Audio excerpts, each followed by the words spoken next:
بسم اللہ الرحمن الرحیم۔ اللہ تبارک و تعالیٰ کے نام سے شروع جو بڑا مہربان اور نہایت رحم کرنے والا ہے۔ پیارے دوستو، قوم عاد اور قوم سمود دنیا کی تاریخ میں دو ایسی قومیں گزری ہیں جن کو اللہ تبارک و تعالیٰ نے بے پناہ طاقت اور بے پناہ قوت سے نوازا تھا۔ ان کی طاقت کا کوئی مقابلہ نہیں کر سکتا تھا۔ یہ قوم دنیا کی لمبی ترین قوم تھی۔ ان کے جیسی قوم نہ ان سے پہلے آئی اور نہ ہی ان کے بعد اللہ تبارک و تعالیٰ نے ان کے جیسی کسی قوم کو پیدا فرمایا۔ پیارے دوستو، آج کے اس ویڈیو میں ہم قوم سمود کے بارے میں بات کریں گے جو قوم عاد کے بعد آباد ہوئی۔ قوم عاد دنیا کی سب سے پہلی طاقتور ترین قوم تھی۔ اس قوم نے اللہ تبارک و تعالیٰ کی نافرمانی کی اور گناہوں کے اندر مبتلا ہو گئے، تو اللہ تبارک و تعالیٰ نے اس قوم پر اپنا دردناک عذاب نازل فرمایا اور اس قوم کو ہلاک و برباد کر دیا۔ اس قوم کا نام و نشان صفحہ ہستی سے مٹا دیا گیا۔ اس طرح قوم عاد کی ہلاکت کے بعد ایک دوسری قوم مارز وجود میں آئی جس کو قوم سمود کہا جاتا ہے۔ قوم سمود قوم عاد کی نسل سے ہی تھی اور یہ دنیا کی دوسری طاقتور ترین قوم تھی۔ قوم عاد کی تباہی اور بربادی کے بعد عاد کے چھوٹے بھائی سمود کی نسل سے یہ قوم وجود میں آئی جس کو قوم سمود کہا جانے لگا۔ یہ قوم حجر کے علاقے میں آباد تھی اور آہستہ آہستہ یہ لوگ پھیلتے چلے گئے، یہاں تک کہ یہ لوگ مغربی اور شمالی عرب تک پھیل گئے۔ اس قوم نے اپنا دارالحکومت حجر کو ہی رکھا جو کہ شہر حجاز سے بالکل قریب واقع ہے، جسے آج ہم مدائن صالح کے نام سے جانتے ہیں۔ پیارے دوستو، اس وقت کی سب سے سپر پاور قوم عاد ثانی یعنی قوم سمود تھی۔ اللہ تبارک و تعالیٰ کا ان پر یہ خاص کرم تھا کہ یہ قوم انتہائی طاقتور تھی اور اللہ تبارک و تعالیٰ نے ان کو بے شمار نعمتوں سے بھی نوازا تھا۔ پیارے دوستو، تاریخ کی کتابوں میں اس قوم کا قد 40 ہاتھ بتایا گیا ہے اور ان کی اوسط عمر 900 سے 1000 سال تھی۔ اللہ تبارک و تعالیٰ نے ان کے جیسی قوم دوبارہ پیدا ہی نہیں کی۔ یہ ایسی قوم تھی جن کو کوئی بیماری نہ لگتی تھی اور نہ ہی ان کے لوگ بوڑھے ہوتے اور نہ ہی ان کے ہاتھ پاؤں کمزور ہوتے۔ یہ لوگ ہمیشہ جوان اور تندرست رہتے۔ یہ لوگ اتنے طاقتور تھے کہ ان کی نظر تک بھی کمزور نہ ہوتی تھی۔ پیارے دوستو، قوم سمود کی ایک نمایاں خوبی یہ بھی تھی کہ اگر قوم سمود کا کوئی مرد اپنی عورت کے ساتھ ایک مرتبہ ہم بستری کر لیتا تو وہ عورت ایک ہی بار میں حاملہ ہو جاتی۔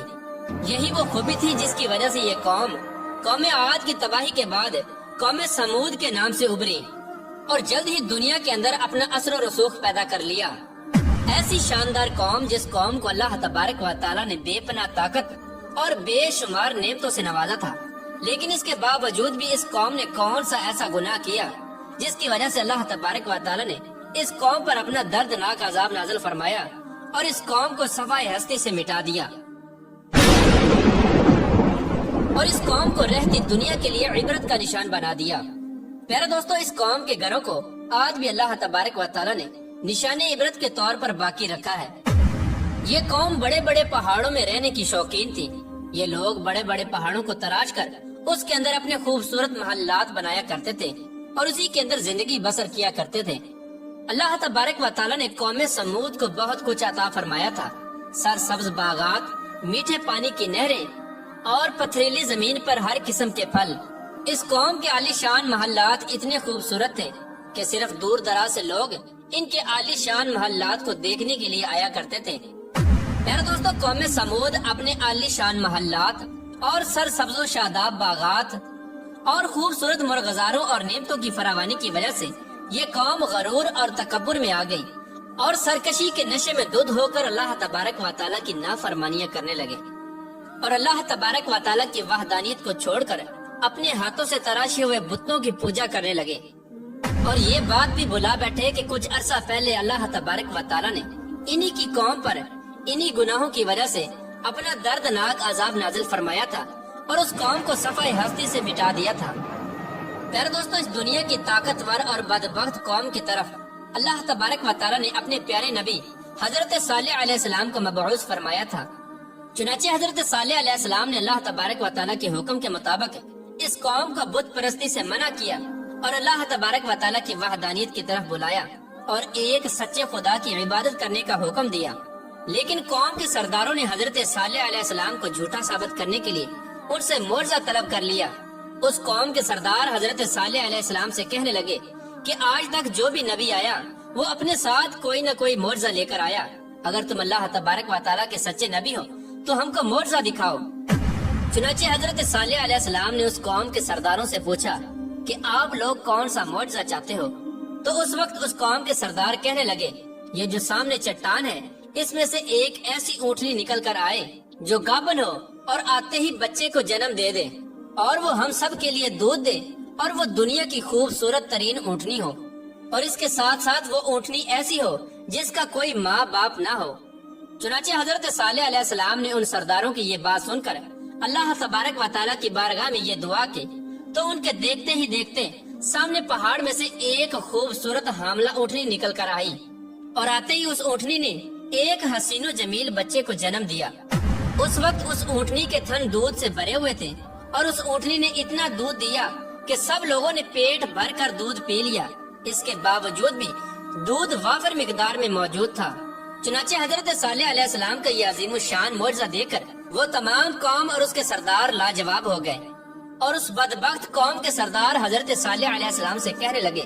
کہ اے صالح علیہ السلام، یہ تو سراسر جادو ہے۔ اس طرح اس قوم کے بدبخت سرداروں نے اور اس قوم نے یہ معجزہ دیکھنے کے باوجود بھی حضرت صالح علیہ السلام پر ایمان لانے سے انکار کر دیا، اور اسی طرح اپنے کفر و شرک پر اڑے رہے۔ چنانچہ اس قوم کے کچھ لوگوں نے حضرت صالح علیہ السلام کی اونٹنی کو نقصان پہنچانے کی کوشش کی، تو حضرت صالح علیہ السلام نے ان لوگوں سے کہا کہ یہ اللہ تبارک و تعالیٰ کی بھیجی ہوئی اونٹنی ہے جو تمہارے لیے ایک معجزہ ہے۔ اب تم اس اونٹنی کو اللہ تبارک و تعالیٰ کی زمین میں چھوڑ دو، اور اسے کسی قسم کی تکلیف نہ پہنچانا، ورنہ اللہ تبارک و تعالیٰ کا دردناک عذاب تمہیں پکڑ لے گا۔ معزز ناظرین، اس طرح اللہ تبارک و تعالیٰ کی وہ بھیجی ہوئی اونٹنی اور اس کا بچہ قوم سمود کے کھیتوں میں پورا دن چرتے اور ان کے چشموں کا سارا پانی پی جاتے۔ یہ ماجرا دیکھ کر قوم سمود نے حضرت صالح علیہ السلام کی بارگاہ میں شکایت کی کہ اونٹنی اور اس کا بچہ چشمے کا سارا پانی پی جاتے ہیں اور ہم کو پینے کے لیے پانی نہیں ملتا۔ تو ان کی یہ شکایت سن کر حضرت صالح علیہ السلام نے ان کے لیے دن مقرر کر دیے، اور اس طرح اس چشمے کے پانی کو بانٹ دیا۔ ایک دن حضرت صالح علیہ السلام نے اس اونٹنی کے لیے مقرر کر دیا، اور دوسرا دن اس چشمے کا پانی قوم سمود کے لیے مقرر ہو گیا۔ پیارے دوستو، جس دن وہ اونٹنی پانی پیتی اس دن وہ دودھ بھی زیادہ دیتی، اور دودھ اتنا ہوتا کہ دن اور رات میں ختم ہی نہ ہوتا۔ جس طرح کہ اللہ تبارک و تعالیٰ قرآن پاک میں اس بات کی طرف اشارہ کرتے ہوئے ارشاد فرماتا ہے، اور حضرت صالح علیہ السلام نے اپنی قوم سے کہا کہ یہ اونٹنی ہے، ایک دن اس کی پانی کی باری ہے اور ایک معین دن تمہاری پانی کی باری ہے، اس کو کوئی تکلیف نہ دینا، ورنہ اللہ تبارک و تعالیٰ کا دردناک عذاب تمہیں پکڑ لے گا۔ پیارے دوستو، اس طرح کچھ ہی دنوں بعد قوم سمود اس اونٹنی سے تنگ آ گئی، کیونکہ جس دن وہ اونٹنی پانی پیتی اس دن ان کو پینے کے لیے پانی نہ ملتا، اور ویسے بھی قوم سمود کے سرداروں نے حضرت صالح علیہ السلام کی اس اونٹنی کو ایک جادو قرار دے رکھا تھا۔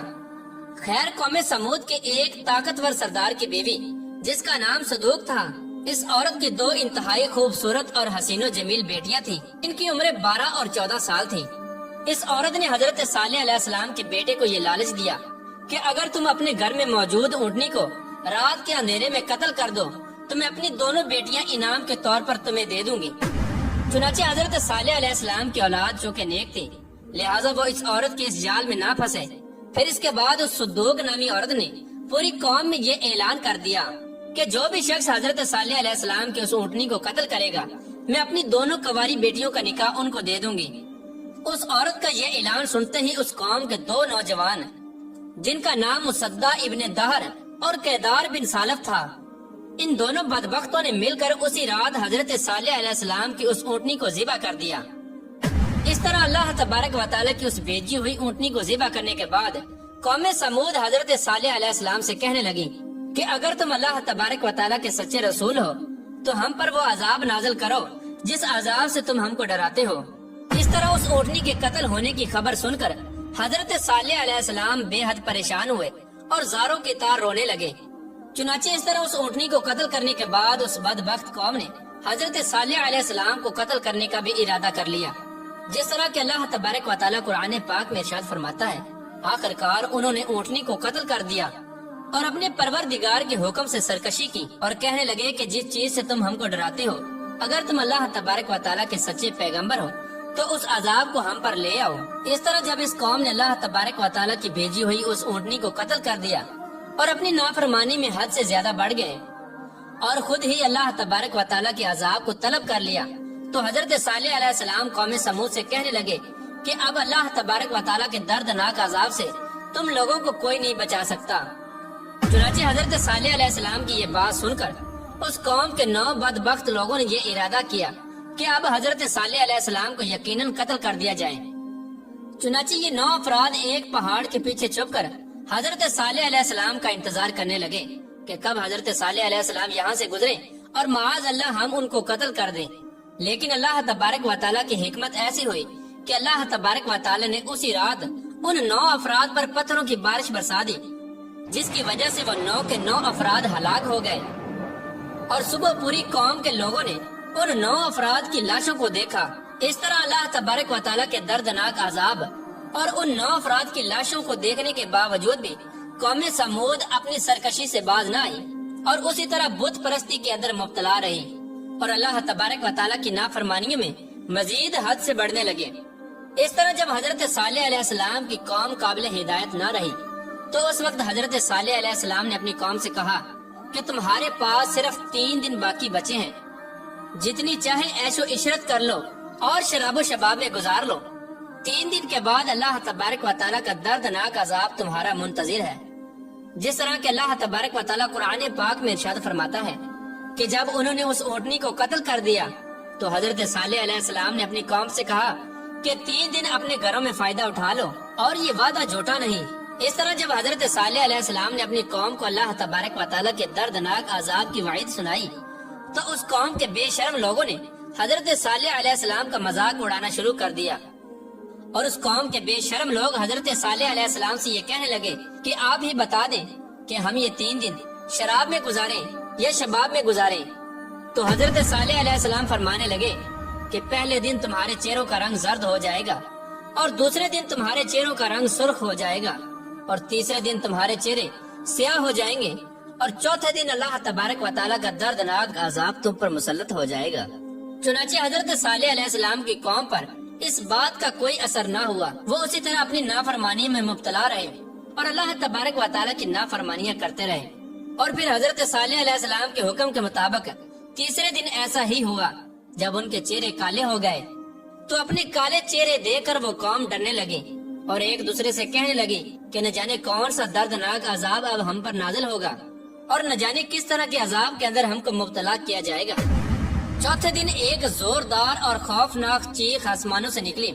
جس چیخ کی وجہ سے تمام قوم سمود کے لوگوں کے کانوں کے پردے پھٹ گئے اور ان کے دل جیسے باہر آنے لگے اور روحیں جسموں کو چھوڑنے لگی اور چند ہی لمحوں میں وہ لوگ جہاں جہاں پر موجود تھے وہیں اپنی اپنی جگہ پر اوندے منہ گر گئے اور تڑپ تڑپ کر سب ہلاک ہو گئے۔